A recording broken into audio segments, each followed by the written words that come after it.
Alors là, c'est un topo rapide. Pareil, c'est du texte. C'est un gros débat qui existe sur l'intérêt du dépistage. Le dépistage, c'est vraiment quelqu'un n'a rien repéré du tout et il va voir un professionnel de santé de manière systématique pour faire un examen. Comme pour la mammographie, c'est pas une mammographie de dépistage quand vous avez une boule que vous sentez, c'est du diagnostic. Si par contre vous dites j'ai rien pour rien, mais on fait une mammo de manière systématique, ça s'appelle du dépistage. Comme pour la mammo, vous ne faites pas une mammo à quelqu'un de 18 ans de manière systématique, de la même manière, est-ce que le dépistage de la peau est indiqué de manière systématique? Pendant de nombreuses années, il y a beaucoup de dermatologues qui le faisaient de manière un peu systématique. Il y a maintenant pas mal de choses qui vont contre ça et on va le voir. Alors, qu'est-ce que c'est que le surdiagnostic? Le surdiagnostic, c'est le diagnostic d'un problème qui, s'il n'avait pas été trouvé, n'aurait pas causé de problème ou de décès particulier. Le diagnostic précoce, c'est donc pas la même chose que le dépistage. C'est-à-dire que si quelqu'un vient vous voir en disant bah là j'ai vu quelque chose de nouveau, je suis un petit peu inquiet, et que vous arrivez à en faire le diagnostic avant que ce soit devenu 3 fois plus gros, c'est très très bien, et c'est du diagnostic précoce. Si quelqu'un vous dit j'ai rien du tout et je viens vous voir tous les ans pour vous vérifier ma peau, ça c'est vraiment du dépistage, et là c'est de ça dont on va parler. Dans le cas du mélanome, globalement, vous avez une augmentation sur les dernières années, j'allais dire depuis quelques dizaines d'années, du nombre de cas, de l'incidence, mais la mortalité, elle bouge pas beaucoup, voire elle a même tendance à diminuer. Et ça, en fait, d'un point de vue épidémiologique, il y a plusieurs choses qui peuvent le driver. La population vieillit, donc il y a plus de mélanome, ça c'est ok. Il y a un diagnostic plus précoce, donc moins de conséquences. Est-ce que ça peut être ça aussi? On trouve beaucoup de mélanome in situ dans cette augmentation-là. Est-ce que du coup, vu qu'on a beaucoup de mélanome in situ qu'on a trouvé, du coup les gens ne meurent pas plus? Et enfin, est-ce que c'est du surdiagnostic? Est-ce que c'était des mélanomes qui en fait n'auraient jamais évolué? Ou est-ce que c'était authentiquement pas des mélanomes et en fait c'était des tumeurs mélanocytaires atypiques, etc. qu'on a repérées? Donc la question c'est, en fait on trouve beaucoup de mélanomes, il y a une énorme augmentation du nombre de mélanomes, mais finalement il n'y a pas beaucoup de conséquences d'un point de vue santé publique. Et donc il y a des gens, il y a 2 grandes écoles. Va y avoir l'école, le diagnostic. Finalement, si on a maintenu une mortalité aussi basse, c'est parce que malgré l'augmentation, on a découvert des mélanomes de très faible grade, donc du coup les gens sont sauvés. Et l'autre manière de le voir, c'est en fait on découvre des lésions qui, en fait, si on ne les avait pas regardées, elles n'auraient rien fait, et en fait on fait tout ça pour rien. Ça, c'est les 2 grandes manières de voir les choses. Et le problème, c'est que il n'y a pas vraiment de bonne solution, parce qu'histologiquement, il y a des études qui ont montré que quand vous prenez 2 anapathes et que vous leur donnez un mélanome et un névus atypique, il n'y a aucune corrélation entre 2 anapathes. Donc en fait, les anapathes ne sont pas d'accord entre eux la plupart du temps, quand il faut corréler sur des névus vraiment atypiques.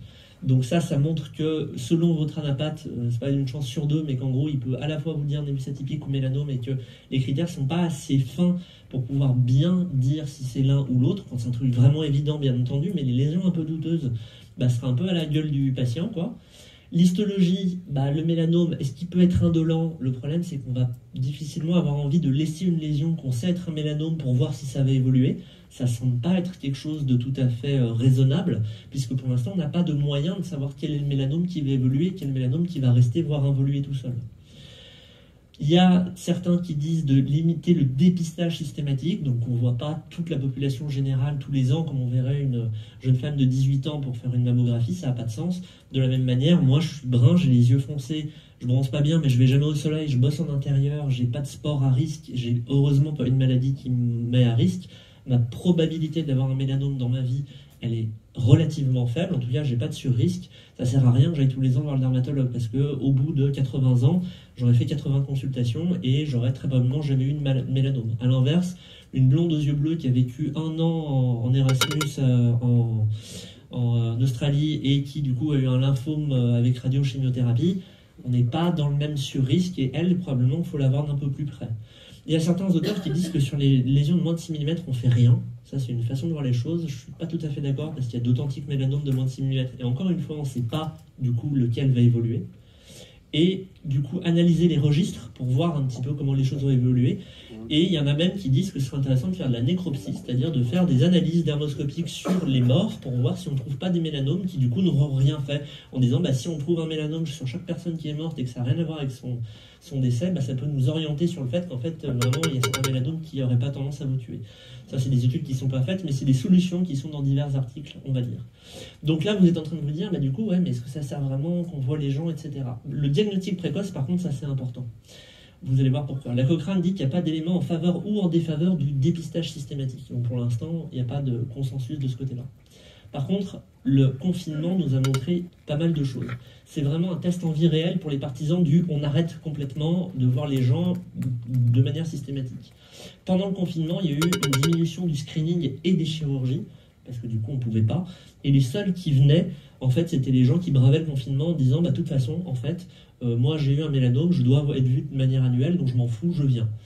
Donc les seuls qu'on a trouvés, c'est finalement des gens qui étaient à très haut risque, qui ont bravé le confinement et qui avaient des lésions extrêmement fines, parce qu'on les voit très régulièrement en dermoscopie dynamique. Donc du coup, c'était des lésions finalement de bas risque et on ne voyait que celles-là. Par contre, les gens qui n'avaient rien d'autre, ils ne sont pas venus. Et après le confinement, par contre, on a vu qu'il y avait un mélanome moyen qui était augmenté de entre 0,29 et 1 mm de Breslow, donc c'est quand même énorme, que vous aviez un nombre d'ulcérations qui sont donc de mauvais pronostics qui était augmenté de 17%, une proportion de changement de classe, donc ça veut dire en gros vous passez d'une classe ça va à moins bien à vraiment beaucoup moins bien dans la classification internationale qui était significatif, donc vous aviez beaucoup plus de gens après le confinement qui étaient passés dans des stades de moins bon pronostic, et les mélanomes nodulaires, donc mélanomes tueurs, et les mélanomes en phase de croissance verticale SSM, donc qui n'étaient pas bons, avec un odds ratio quand même entre 3,9 et 5,5. Donc ce que ça veut dire ça sert pas forcément de dépister les gens de manière systématique. Par contre, se rendre disponible pour voir tout de suite les gens qui vous disent ça c'est nouveau, ou ça s'est modifié, ça c'était pas là, ça c'est bizarre. Ça par contre c'est très important parce qu'il suffit quelques mois pour faire passer des gens d'un stade où probablement ils n'auront rien dans leur vie à probablement ça peut les tuer dans 10 ans. Ce qui est quand même quelque chose qui n'est pas anodin et du coup qui nous permet de tempérer ce qu'on a dit juste avant sur le dépistage. Les conclusions, il y a des surdiagnostics probablement sur les mélanomes in situ. Quel mélanome évoluera, on ne sait pas. Et par contre, quand on arrête tout de suite de suivre les gens, on voit qu'il y a quand même des mélanomes létaux qui apparaissent de plus en plus. Donc notre vigilance, elle est importante. Il ne faut pas en faire trop, mais par contre, il faut vraiment être là pour quand quelqu'un dit ça c'est nouveau, il faut être capable de le voir. Et donc les propositions, pas de faire de dépistage systématique pour les patients sans facteur de risque, et s'ils viennent pour ça, leur dire mais écoutez, vous n'avez pas de facteur de risque, par contre je suis à votre disposition si vous voyez un nouveau truc, c'est pas mal.